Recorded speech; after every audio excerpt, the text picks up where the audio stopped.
Hello and welcome back to the J&Z podcast. My name is Jace Van Ort, And I'm Zeth Makala. and today we're going to be talking about Spider Man. Again, what a surprise. And we're talking about Spider Man Homecoming, Tom Holland's very first appearance of Spider Man. Very excited to talk about it. Zeth, thumbs up, thumbs down, scale of 1 to 3. How was this I movie? absolutely adore this movie. Isn't And it great? this isn't his first appearance. He showed up in Civil War before this, really Oh, true, briefly. true. That set him up. But this movie I just adore so much. It's really, really just fun. It's fun, and I think it brings a level of not necessarily silliness, but you know what I'm saying, that the other Spider-Man franchises I think lack to a certain extent. I like that. Even though he's a high schooler in all three of them, he really does feel like a kid going to high school. All his friends look like kids. They all act like kids. It's not just some grown-up cast full of wannabe teenagers that are actually 25. I appreciate that part of the movie. Yeah, I agree with you with the whole being a high schooler and such, and it just goes about his daily life. And this one's a lot more funny because it focuses in on a high schooler being Spider-Man rather than Spider-Man being a high schooler. You know what I mean? Yeah. It definitely it goes about it in a very different way, clearly. You don't have Uncle Ben, you don't have that whole, the whole tragic part. It kind of just jumps in. It's right off the bat a more fun movie, just hanging out with his friends in high school. And he's already Spider-Man. He got bit by the spider. We've already seen all this stuff, so they just skip it basically. And I really do appreciate that. It gives the movie a lot more time to find its own footing. One big part of the movie that people weren't super pleased with was the Iron Spider, the outfit. No, not the Iron Spider, but his high-tech outfit he got from Tony Stark. People like to say that it's, he's just a knockoff of Iron Man basically throughout the movie, but surprisingly enough, I don't remember it this way, but there's actually not a ton of time that he's spent in that suit. In general, he's just in his normal stuff. The whole final action sequence, that's him. And I think that they actually did a great job teaching him that lesson. I did not remember it being so, prevalent or so defined that way. I thought they barely talked about it, but it was kind of the whole point of the movie. Yeah, and I really like how I hate people when they argue about the whole Iron Boy Jr. thing. I think it's one of the dumbest arguments in the world. And I love how in this movie they tie everything back to Tony's mentoring of Peter back to the very first Iron Man movie. He says, if you're nothing without the suit, then you shouldn't have it. And that ties right back to the first Iron Man with Tony's lessons that he was learning. Or no, I think that's maybe the second one, but it was just a lesson that Tony learned, and he's passing that on to Peter. Yeah. I think we're getting a little ahead, but it's such a good message in the movie, and it really helps set the tone and lets us know that this version of Spider-Man, he learned his lesson in a different way, basically. He may not have had Uncle Ben, but he had Tony Stark to teach him at least a couple things. But how did this movie start out? I don't exactly remember the beginning. I think it's just him doing friendly neighborhood stuff. Oh, it's the camcorder. Yeah, it was Civil War. That was such a funny nod to it. It just that was such a great way to start the movie. I was real Yeah, confused in especially theaters though.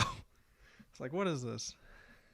I loved it because it's kind of like photography doesn't really have as much prevalence as it did back in the day. Yep. I mean, photography, yes, you can still be a photographer, but there's not as much prevalence as it was like compared to when the comics were around. And I'm going to be a photographer for the news. Nowadays it's kind of like not so much. So that's why I like how they kind of changed him from being. It was a nod to it. I didn't even realize that Yeah, it until was a this good nod. moment that was what that was. Because there's a lot of stuff missing from this movie. He's not. I don't think so. Well, there's no Ben, obviously. He's not a. He doesn't work at the Daily Bugle. He never even uses his spider senses. There's just a few things that are missing. He never. I don't think they ever show him figuring out how to make his own web fluid. There's a lot of steps that, for better or for worse, are in the movie, but I'm not super mad at it either. Well, it's because we've already seen him a billion times. We've seen it with the last reboot, him making his web shooters. We've seen it with the one before it, with the love interests and the Green Goblin a million times. You know what I mean? It's just Sure. what I'm glad they focused on was stuff that they've never focused on before. So they didn't rehash Uncle Ben. They mention him very briefly, and that's it. I also appreciate that they do more of the high schooler shenanigans where he's more of a kid. Like if you ever watch Shazam, that's kind of another movie that's almost exactly like this, where it's like what happens if a high schooler gets all these powers. Well, his life becomes very boring and he wants to be the superhero, 24/7. Yeah, it makes sense. And he's always trying to. He wants to prove himself, and Mhm. they get that right off the bat. He's helping out different people, helping up old ladies, all that good stuff. He's your friendly neighborhood Spider Man, and I didn't realize it was a bigger part of the movie. That's the entire first act of it, was him trying to get Tony's attention, trying to prove himself to him, always looking for something. I didn't think until yeah, I just kind of forgot a lot about this movie. Not that I just haven't seen it since theaters. So I'm glad that I was able to rewatch this, and I definitely think differently now about Tom Holland Spider Man. I had some complaints, but they're actually kind of wrong now. From what I've previously mentioned, he does do a little bit. He does do a fair amount more, normal stuff. I like it when Spider Man just helps the average person instead of going against, Thanos or the entire Avengers cast. That's not. It's cool to see Yeah. it, but it's not what Spider Man really is, to me at least. Yeah, even I think Tom Holland is the best of both worlds. Even though my personal favorite is still Andrew Garfield, I still love Tom Holland's iteration of the character, mostly because it feels most like the comics, at least his movies and the ones that he shows up in. So he's in his little tales, and his tales are not the big worldwide ending, you know, bad guys. And then when he shows up in an Avengers level threat, that's when he teams up with the team, like in a comic situation. Yeah. And it's fine if they do that. I mean, it was fine when they did that in those movies. I kind of wish that there was a certain wow factor in Civil War, of course, when he just shows up. But part of me also wishes that they put these movies first, Just so What do you, you mean first? because it means that it was very cool when we got to see Spider-Man the first time in Civil War. Like, it came out of absolute nowhere. But at the same time, I wish we got to know Spider-Man. Like, it didn't feel like, you know what I'm saying? It wasn't quite the same as if it's like a person we know and love kind of showed up, and we love Spider-Man, but we didn't know that Spider-Man when he showed up. He was just Spider-Man, and he did his Spider-Man things. I wish kind of that these movies came first, or at least one of them. I don't know. I like that it was just like a quick appearance first because it was such a big surprise. Like the build up to Civil War, Jace, was so amazing. Oh, I was there. It was a beautiful movie too. I remember the trailers for Civil War.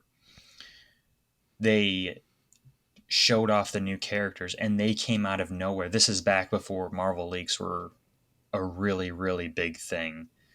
Now it seems like you can't watch a Marvel movie. You have to see it day one or else you are going to get spoiled by it. It's rough. I know I had to stay off the internet for like 5 weeks for Spider-Man No Way Home. It was awful. It was worth it though, right? Oh, yeah, it was. Can't But wait with to this talk about movie, it was so cool to watch the trailer because I think the first trailer just showed them fighting. And then the second trailer showed off Black Panther, which was a big, big deal. That was like a whoa.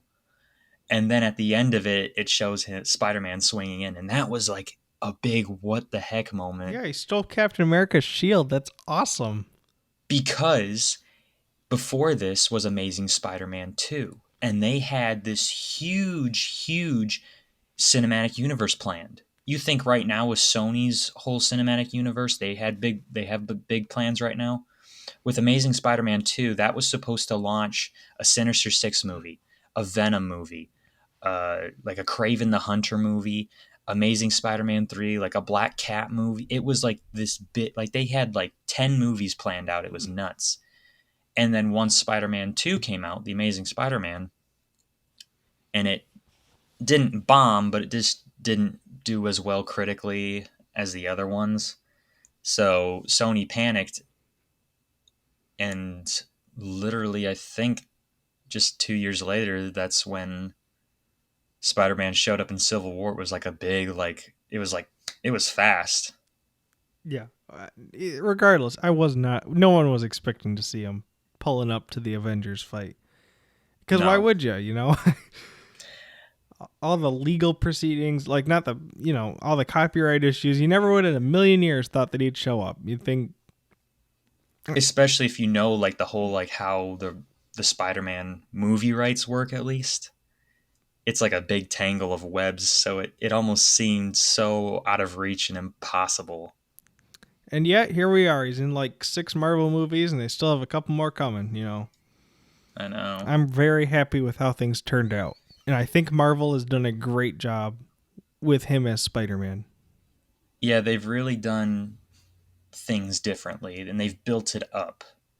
I like how there's a lot of build up to his character overall. So, for instance, you mentioned in this first movie he doesn't really have the spider sense, but it's built up around the movies slowly over time. Yeah, because I think he has it in the next movie, right? I could have swore there was a Yeah, drone scene and he jumped or something. yeah, it's slowly built up. It's not like, oh, you're bit by a spider and you know all your stuff all of a sudden instantly. I never liked that kind of feature. I would like that it's more so it's a slow build up to his powers Sure, yeah, and they do stuff. things in different ways. They don't have the whole, Spider-Man leap of faith, learning how to use his powers. He already knows how to do that at the beginning of the movie. What they do is they give him this super sweet, Tony Stark robot that he has absolutely no control over and keeps screwing things up on because he decides to, take off all the limiters. And he has to figure out how to use that for a good while. He has his own, and that just leads to a funnier movie overall. I'm not saying that funny equals better or anything like that. There's definitely room for serious superhero movies, It adds more charm to it but though. it's a very charming superhero. That's his thing. He says his funny catchphrase, his funny one-liners during fights and stuff. He's a kind of a fun guy. Spider-Man is your fun neighborhood superhero, not the super serious Avenger level. All this stuff. Those are all very serious people. What did you think about the villain in this, Michael Keaton? I thought he did fine. He was a very, very. I mean, he wasn't my favorite of the villains, but I think he was a pretty good villain. He did his job very well. He's actually my favorite villain, my favorite Spider-Man villain. Really? Why is that? What do you like about him? I like that he's so down to earth. It's not even funny. And I like I there's a love couple that scenes. he's not like a villain to be a villain. He's not doing it to control the world or after the money or anything. He's just Well, he is in after a the money. bad situation.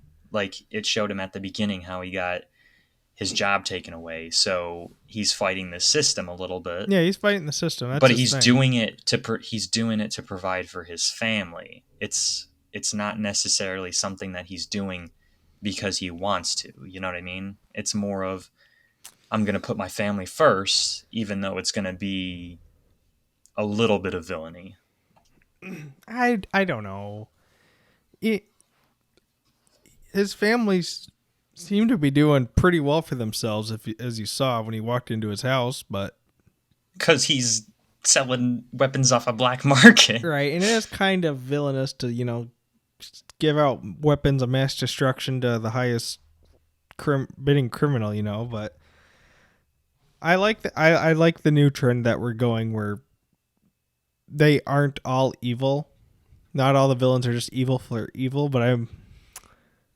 and he's not the case, but I saw this great TikTok the other day, right?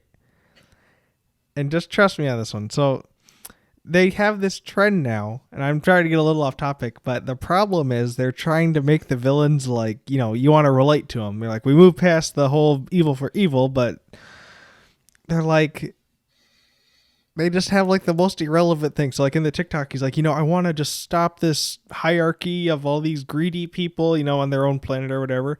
So I'm going to throw this grandma down an escalator. It's always like some crazy outlandish thing. It's like a noble cause, but it's often like the most evil, weird way of going about doing stuff. Like Thanos was really good as a villain, but it's just like, he could have just done something else besides kill half the universe. Like he has a genuine problem, but that's such a weird way of doing it when you have the power of the Infinity Stones. Your first thought is, I have to kill everybody. Because he's a psychopath. Yeah, I know, but you can't just have like and that's like the best case scenario. Like normally they're not as. I don't know when it comes to villains in the MCU. Like Mysterio in the next one, it's like, yeah, you have to be a flashy villain, you have to be a flashy hero or whatever. And he's like, well, I don't care who I kill doing this. I'm going to do this, and then I'm going to show everybody. It's like this is the start of when we started to get better villains. And I'm one of the people that love all the original villains. Like I love Abomination. I love Aram Zola from Civil War. I love Whiplash from Iron Man 2. I love the Red Skull from Captain America.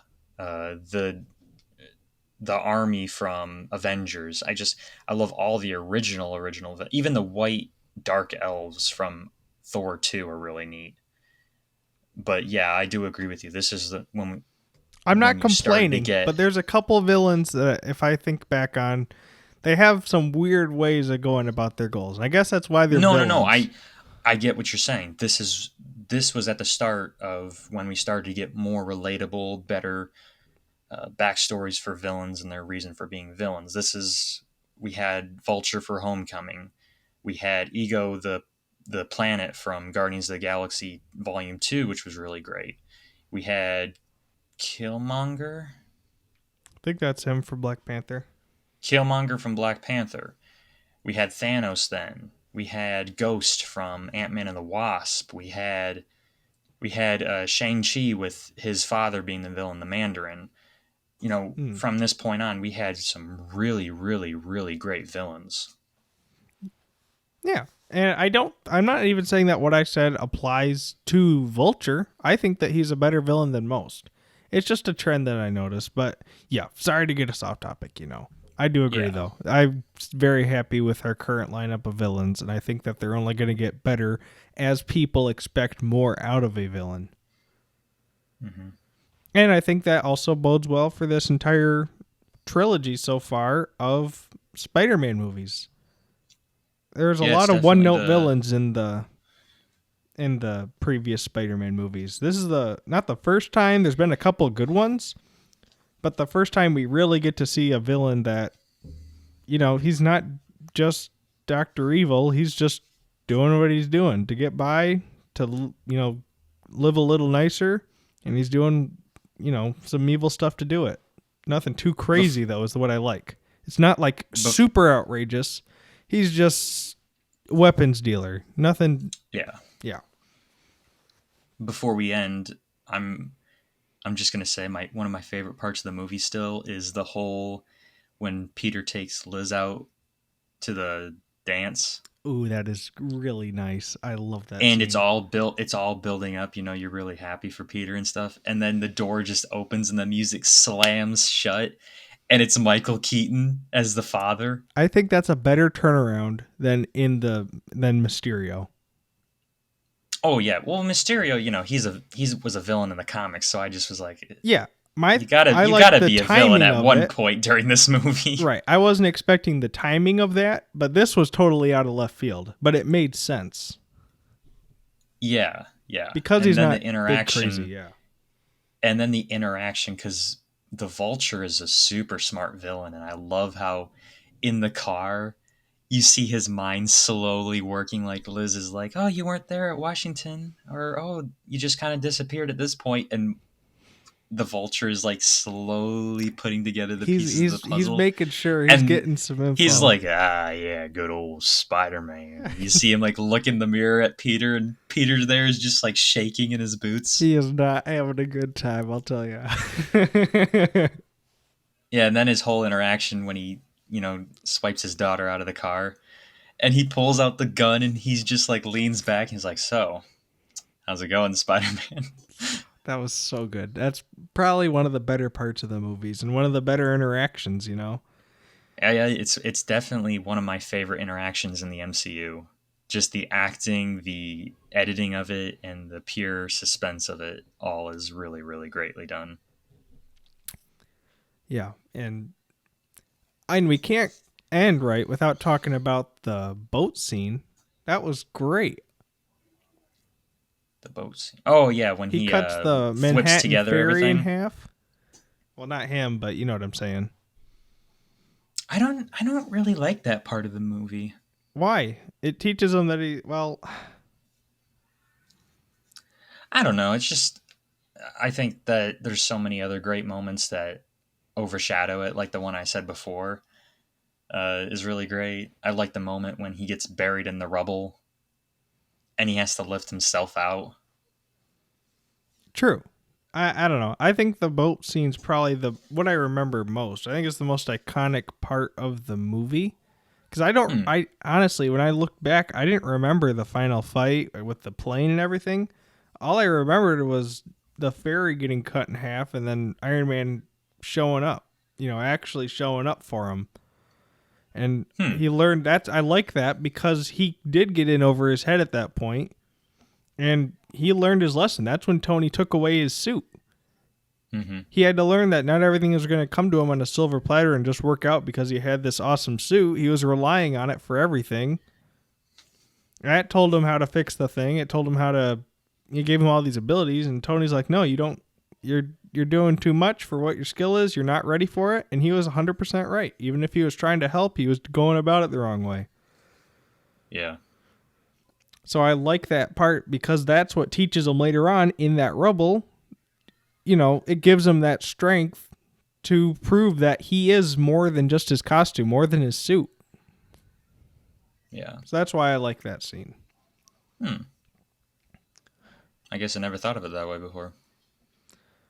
But yeah, you like the. What do you think of like the final fight? Because as far as final like battles go, it's not like the most action packed or the most direct fight kind of deals. It kind of just everything was falling apart. It wasn't my favorite, but I think it was still a adequate end to the movie and a conclusion to things. Yeah, just the ending was really well done. There's nothing bad about it, and there's nothing that's like at an Avengers level. It's just a Spider-Man level. Yeah, yeah. I mean, it's a plane, and he's fighting the Vulture, who's not like some weird. I'm glad they went with their own custom version of the Vulture. I like the robot instead of just some weird winged man. I thought it was pretty cool the way they did it. It looked really neat. Yeah, Oh, yeah, and we yeah. can't end without talking about Ned. I like Ned. Ned's probably the best that he is in this movie, in my opinion. He's just so goofy and he's so funny and I appreciate Every them single added that line that they character. give him is great. And I love the actor. His delivery of it was spot on. Just Yeah. so funny, just so awkward, just asking him all these random questions about being a spider. Oh, it was so good. One of my favorite moments is when um, I think they see people in the school that they saw the night before, and Peter's like trying to be really stealthy about it, and he's like telling Ned, "These are the people I saw last night," and he like ducks behind a locker, and you just He see Ned like he look does like around an in the action hallway, roll, and and he then like Ned just shuffles over. he just looks around and just walks on over. He's just he looks so aloof. It was awesome. Yeah, it's definitely really great. So yes, in addition to Spider-Man being very well done, I like the supporting characters and I like the villain. Overall, I think this was a great movie. Yeah, it's definitely. I would say it's definitely in the top 3 for me, as in terms of the whole Spider-Man series. Sure, I would I totally just agree with really, that. really like this one. And it's got a lot of rewatchability. There's a lot of Easter eggs. There's a lot of different points you can say about the movie. Like, for instance, you about the boat scene. I never really thought about that before. Yeah, it was definitely fun to rewatch it. There was some stuff I'd forgotten and some stuff I'd forgotten how much I really enjoyed watching it at the theater. So I'm glad we got to rewatch it, and I look forward to watching the rest of these Spider-Man movies. We're just about done with this, so keep watching. We got 2 left until there's more of them. And look forward to next time. We'll be talking about Spider-Man Far From Home. See you guys. See ya.